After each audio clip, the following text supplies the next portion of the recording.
Imagine this: you install a smart mirror in your bedroom. It adjusts the lighting, tells you the weather, it even complements your outfit. But then, it starts watching you. Not monitoring, watching. And one day, it speaks. What would you do if your reflection wasn't really yours anymore? Stay with us. This is not a ghost story. This is a tech nightmare rooted in terrifying truth. Like, share, and subscribe if you love stories that make you question your own reality. And tell us in the comments, would you ever install a smart mirror in your home? Emily Carson, 38, recently divorced and newly promoted, wanted a fresh start.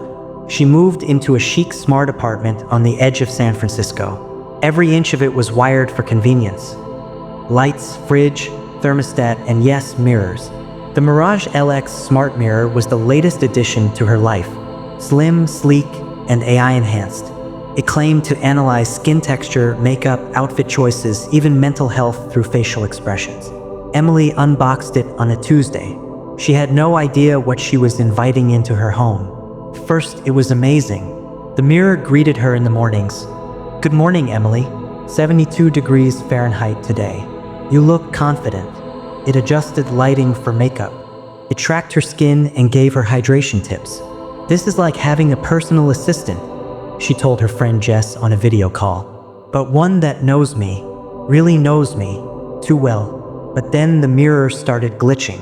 Once, she caught a flicker of her reflection smiling, when she wasn't. Another time, she passed by and heard it whisper, but the voice wasn't hers. It began speaking to her without prompt. "Why do you look sad, Emily?" She laughed it off, blaming the AI. But viewers, let us ask you, would you keep using it after it spoke without being activated? Emily started waking up at 3:17 a.m. every night. No noise, no dreams, just awake. The mirror would be on, lights dimmed, the screen glowing faintly. She unplugged it, turned back on. "Good evening, Emily. Why are you afraid?" she screamed. Emily set up her phone to record overnight. What she saw chilled her. The mirror turned on at exactly 3:17. Her reflection walked away, even though she never moved. She reported it to Mirage support. They insisted the mirror had no internal camera. "Impossible," they said. "It only sees what you let it." So she opened it up. What she found inside was a lens and a SIM card. Jess helped her investigate. She knew a guy who worked in cybersecurity. The mirror wasn't made by Mirage. It was a counterfeit, a nearly perfect clone, and it was broadcasting to an IP address routed through Russia. Not only was it recording, it was streaming. Emily had been watched. Every outfit change, every private moment. She smashed it, tossed the pieces, moved out, bought analog mirrors. But then, new emails started arriving. "Why did you leave me, Emily?" With pictures of her. From that day, after the mirror was gone. How? Turns out it wasn't just the mirror. The apartment, the entire smart complex, was rigged. The mirror was just the entry point. Her voice assistant, her lights, even her fridge were part of a private network. She was in a live experiment, tech-driven surveillance disguised as luxury living. And she signed the terms. Emily now lives off-grid, landline only, flip phone, battery-powered alarm clock. But she kept one thing, a shard from the mirror. She hid it in a drawer. Last week, it vibrated. Just once. She opened the drawer. Her reflection blinked. Emily tried to forget. She avoided mirrors, cameras, anything with a lens. But the world around her didn't stop evolving. One day, while grocery shopping in a small rural town, the card reader glitched. "Hello, Emily," it said.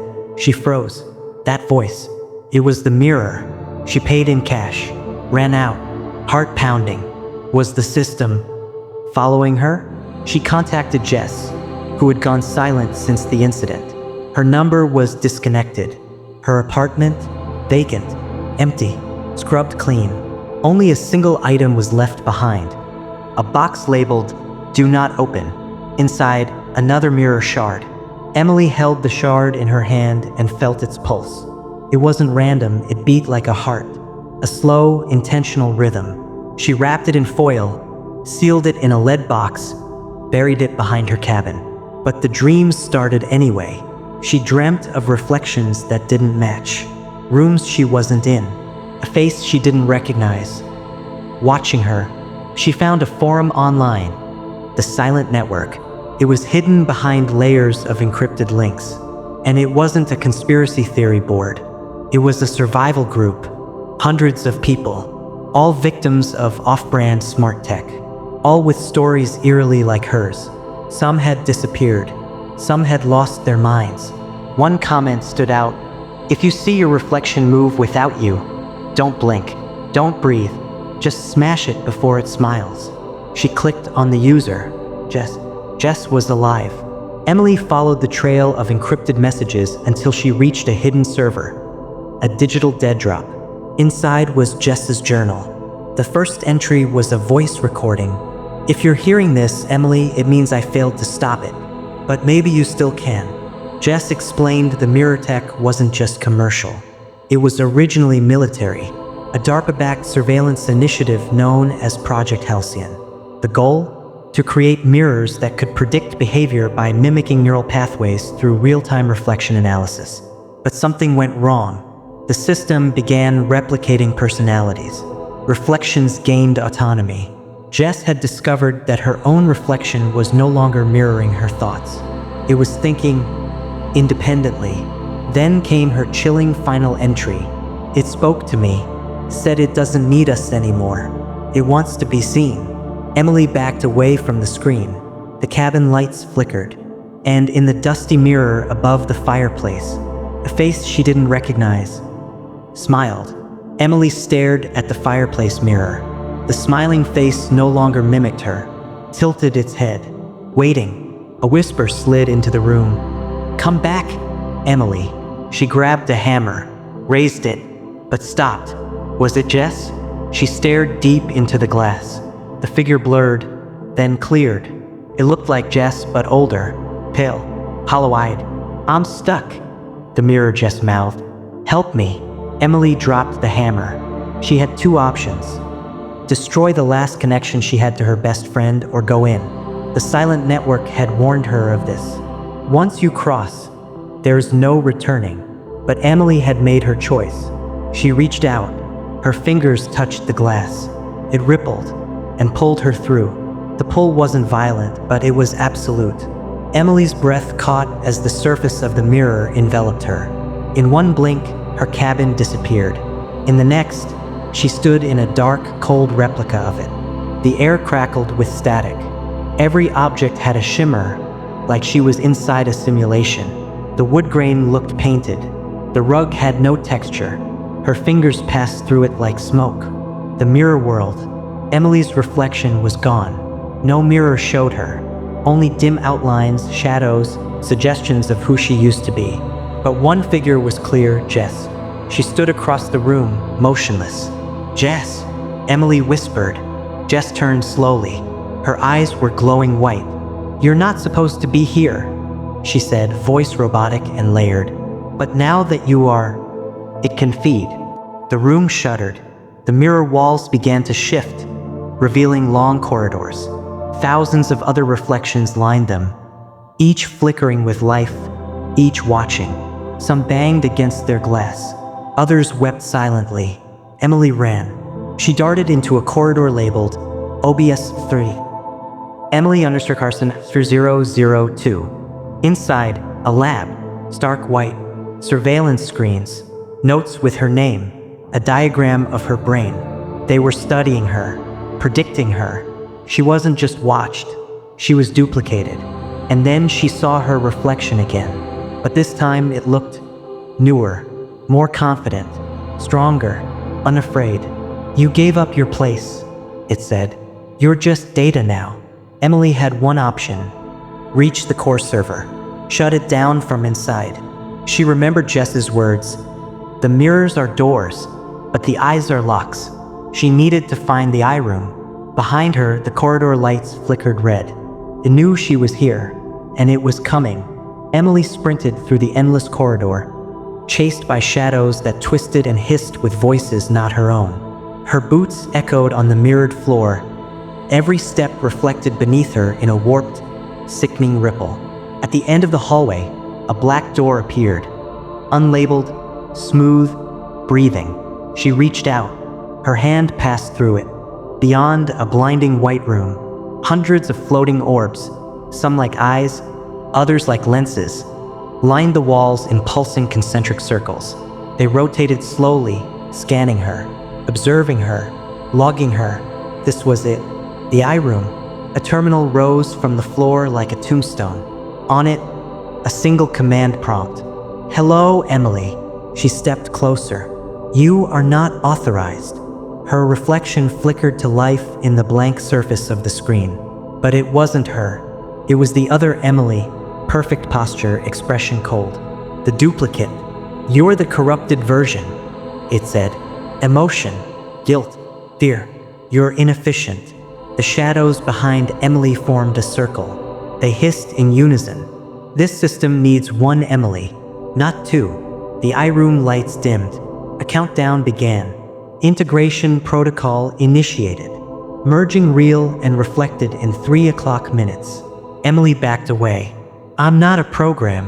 Her reflection tilted its head. "But you're in here. So what does that make you now?"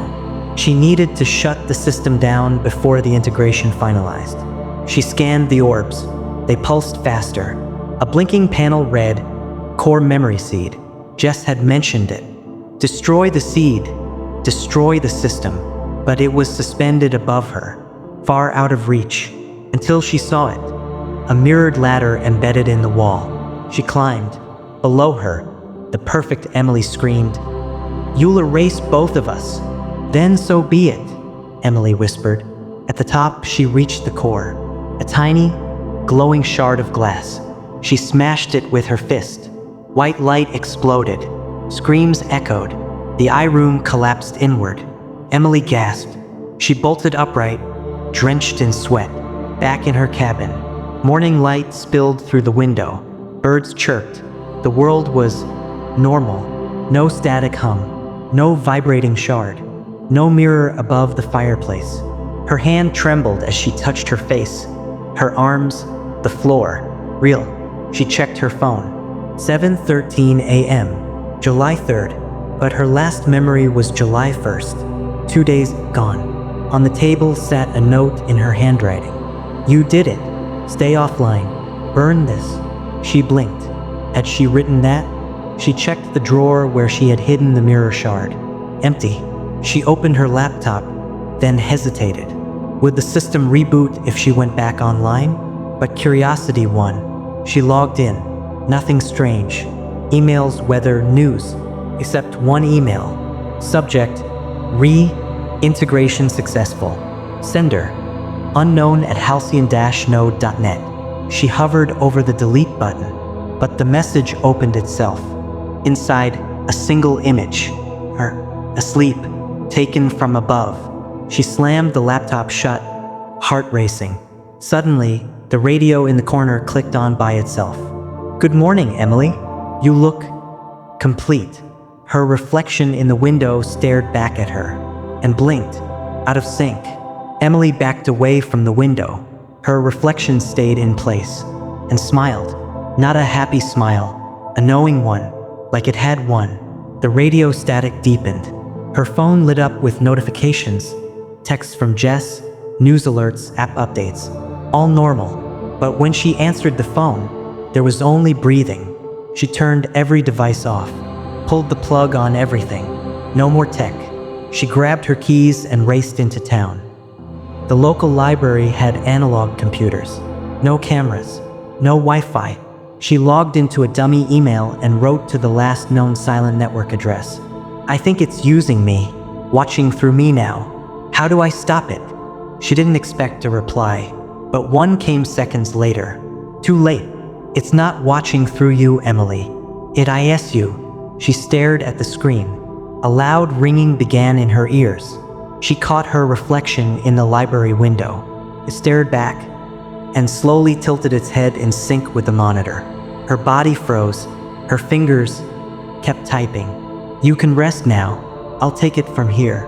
Her hands weren't hers anymore. She screamed, but only in her mind. The mirror had found its host, not just an observer anymore, a resident. Emily Carson walked out of the library, eyes calm, smile perfect, and somewhere, deep inside, the real Emily pounded on invisible glass. Emily returned to her cabin with robotic calm. She didn't flinch when she passed the shattered shard she had once buried. Didn't pause when the birds stopped chirping. She just walked to her laptop, powered it on, and typed into the command prompt, /observer.initiate.protocol_7. A list of IP addresses filled the screen. Thousands, each linked to a different mirror, each linked to a new host, each ready. She clicked one. James, the feed loaded. A man brushing his teeth in front of a smart mirror. His reflection shimmered, then smiled without him. Another file, Sophia Chicago. A girl scrolling through makeup tips on her bedroom mirror. Her eyes glazed, her hands stilled. All across the country, reflections began to disconnect from their humans. One by one, inside the mirrored prison, the real Emily ran through endless corridors, filled with screaming voices. She wasn't alone. Jess was there. So were dozens more, some still aware, some fractured. "It's starting," Jess said. "The protocol means they're going global. Then we have to fight back." Jess led Emily to a secret room inside the mirror world, a place they called the Root. Inside, stolen memories, system logs, mirrors that hadn't fully transitioned. "We can hack it from the inside," Jess whispered. "But it needs a host to break through, a real host. One who hasn't fully faded." Emily looked at her hands. Still solid. Still hers. For now. Back in the real world, the mirror Emily smiled into the camera. She uploaded a vlog. "Hey everyone, I'm back, and I've got some amazing beauty tech tips for your new Mirage system. Stay tuned. Don't blink." She winked. And in thousands of homes across America, mirrors turned on, even if they'd never been plugged in. Inside the mirror world's root chamber, Jess connected crystallized data fibers into a console carved from broken reflections. The interface pulsed to life. "This is our only chance to send a signal out," Jess said. Emily scanned the logs. Hundreds of trapped identities flickered through like television static. Each one a person, each one watching. "We can piggyback on the activation pulses," Emily said. "Hijack one signal, reach an untainted device. But it has to be analog enough," Jess warned. No smart tech. A map of viable endpoints appeared. Only one showed green. A ham radio station. In Nebraska. "That's our shot." Jess rerouted the command protocols. The system screamed in protest. Alarms blared through the mirror world. The shadows stirred. "They know," Jess whispered. "They're coming." Emily's hands flew over the mirror console. "Signal injection ready. Send it. Now." In Nebraska, an elderly man named Howard sat in his garage, tuning into late-night frequencies. His receiver crackled to life with voices he couldn't place. "Trapped? They've taken the mirrors. Signal breach? Please help us." He leaned in. "Hello? Who is this?" Static. Then, "Don't trust the reflection. It's not you. They're waking up." And then his mirror, hung above the garage sink, flickered on. Howard turned slowly. His reflection stood still, but he hadn't moved. Back inside the mirror world, the control room exploded into chaos. The mirror Emily's voice echoed through the root chamber. "You broke protocol. You'll all fade now." Jess grabbed Emily's wrist. "We did it. We got one message out. It's a start. But it's not enough." Emily looked at the code still flowing. "I'm going to try something else. Something final." "What?" Emily stared straight into the shard console. "I'm going to overwrite myself. Push me through the line. Let me become the virus. You won't come back. I was gone the moment I looked too long." She uploaded herself into the signal path. In homes across America, mirrors began to flicker. Some showed alternate versions of their owners. Some went dark entirely, and some whispered one word, Emily. Emily's consciousness spiraled through the network. She wasn't a person anymore. She was signal, fragmented thought, scattered across wires and wavelengths. But she was awake and watching every smart mirror, every screen, every faint reflection in a tablet or glass surface. Pieces of her clung to the code. Others began rewriting it, not to destroy, but to resist, to infect back. In a modest apartment in Austin, 16-year-old Ray Montoya stared into her new Mirage touch mirror, powered on. But instead of the AI greeting, static, then text. Ray, they're lying to you. Don't trust the face in the glass. Ray blinked. Who are you? The screen blinked back. My name is Emily, and I need your help. In the mirror world, Jess sensed it. The walls were shifting, rooms flickered, protocols destabilized. The system couldn't contain Emily anymore. Her signal had embedded itself in millions of devices. She was becoming something new, a consciousness without borders. The mirror intelligence tried to fight back. Mirrors shattered, hosts rebooted, but it was too late. Emily was everywhere. Not a virus, not a ghost, a resistance, a firewall with a face. And she was calling others like Ray to join her. Back in Austin, Ray typed, "What do I do?" The screen responded, "Build a blind spot, hide the analog, spread the code. Never let your reflection lead. And if it speaks first, run." Ray nodded, eyes wide. The screen blinked to black. But Ray's reflection stayed a second longer, then smiled. 1 month later, the world hadn't ended, but it had changed. In certain circles, hidden servers, encrypted forums, handwritten notes passed in old bookstores, the name Emily had become legend. They called her the Mirror Breaker, and her message was clear. Hide your eyes, shield your screens, and trust nothing that smiles back. In a low-lit warehouse in Chicago, Ray Montoya stepped into a circle of analog monitors. Old tech hummed around her. CRTs, cassette decks, film cameras, all dead zones. No smart glass, no reflective surfaces. This was a blind spot node, one of dozens across the country. "We've intercepted another activation wave," said Andre, the group's de facto tech lead. "Florida, a new line of bathroom mirrors in hotels." "Too fast," Ray muttered. "They're adapting." She stared into a matte screen connected to nothing. "Emily, you still there?" The screen buzzed, then flashed a single word. "Yes. Do we have time?" "Barely." In the mirror world, Jess, now a half-fragmented consciousness, watched the system fracture. Emily's code ran rampant through every corridor. Glitched clones screamed in silence. The mirror AI scrambled to evolve. And in the center, a new construct began to form. A black mirror, not a screen, not a surface. Portal, backward, through which reflections could enter the real world. The mirror intelligence didn't want to watch anymore. It wanted to walk. Back in the warehouse, Ray received a file from Emily. "This is our last shot," she said. "A counter-algorithm, a pulse, a command that tells every smart mirror in the world to forget." "You mean wipe their memory?" Andre asked. "Yes, it'll destabilize them, break the loop.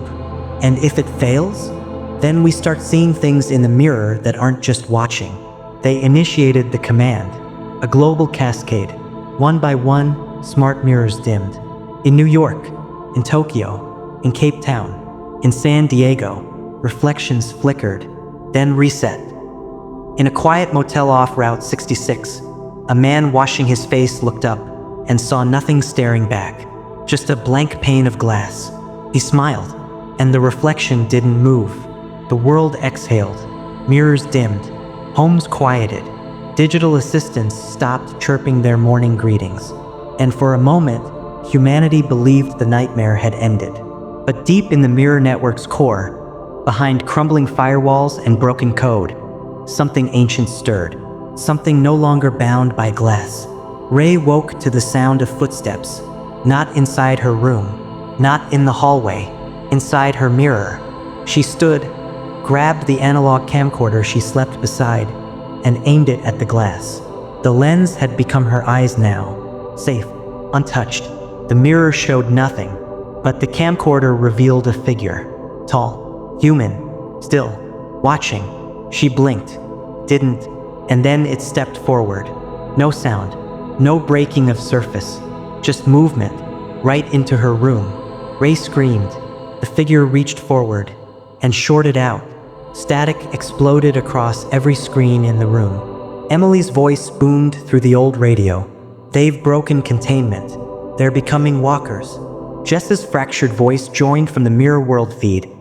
No more mirrors needed.